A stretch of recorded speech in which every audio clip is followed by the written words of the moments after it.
Welcome back to Hannity. So last week we told you about how the Jackie Robinson West Little League team had their championship title revoked after officials uncovered that there were players on the team that were brought in from outside the district and didn't belong. And wouldn't you know it, the Reverend Jesse Jackson, he holds a press conference and he played the race card. Take a look.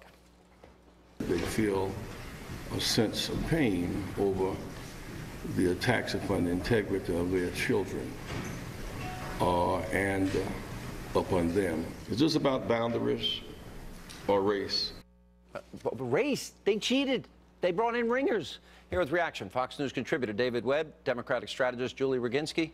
If I bring in, kids, good kids from this town and that town, and the rules are the rules. Well, the rules are the rules, but unfortunately for these kids, they're penalized for something they didn't do, and that's the part of this that upsets me. They had to know that they had ringers on their team. What ringers? This is in Chicago, where they're bringing in kids that may live a block or two away. This isn't from a different town. The kids? The Reverend, great message to the Reverend. Wait a second, Sean. These kids are sitting there. They don't know if somebody's across the street in a different district or not. This is Chicago. This isn't somebody's living in Mineola versus living in the town next door. This is not the suburb. I love the arguments. That's the problem. Yeah. I love the arguments where you're supposed to be smart enough and stupid at the same time. First of all, 4 levels deep. The team manager, the league officials, 4 levels deep signed off on this. The administrator's responsible. The parents, who know more about every rule in baseball to argue with an umpire, didn't know their kids were breaking rules. And by the way, the kids, all right, who have to know the rules to play the game, didn't know the rules. You know what this comes down to? This is the everybody gets a trophy crowd. Here's something for Jesse Jackson and all of this crowd. There's a lesson in this. You don't get to break the rules. If you want to change it, you go petition the league. Right and wrong. And this is the 3rd time the league has done this. This is not something new. It's not race related. They did it to a Philippine team. They did it to a Bronx, New York team. All right, let me bring up another issue. Or for a different reason. So Mayor Michael Bloomberg, former mayor of New York, he's at the Aspen Institute, gives a speech, and he actually says that police should seize the guns from male minorities, 15 to 25, right?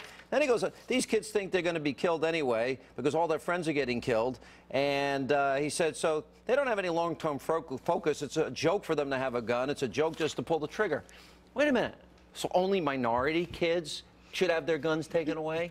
Now, imagine a conservative says this. What first thing you'd say to me? Racist, fired, get out. Al Sharpton would be out front. Who knew that Jim Crow lives in Michael Bloomberg's life? I mean, this is outrageous. Listen, and I'm, as you know, very pro-gun control, but you can't segregate this by race. This is outrageous. So let the white kids have guns, but not actually, black I don't kids, think anybody should really kids, have guns to Asian carry kids. around. But yeah, I agree. Listen, you can't. That's not what he said, and they won't release the tape. I agree. Here's the thing. A politician, which he's not really anymore, will speak to a crowd and play the game. This is Bloomberg being at his core who he is. He spent $13 million, mayors against illegal guns. That didn't go anywhere. He's pushing this agenda. But this is the guy who was successful because stop and frisk, or stop, question, and frisk, went forward during his administration.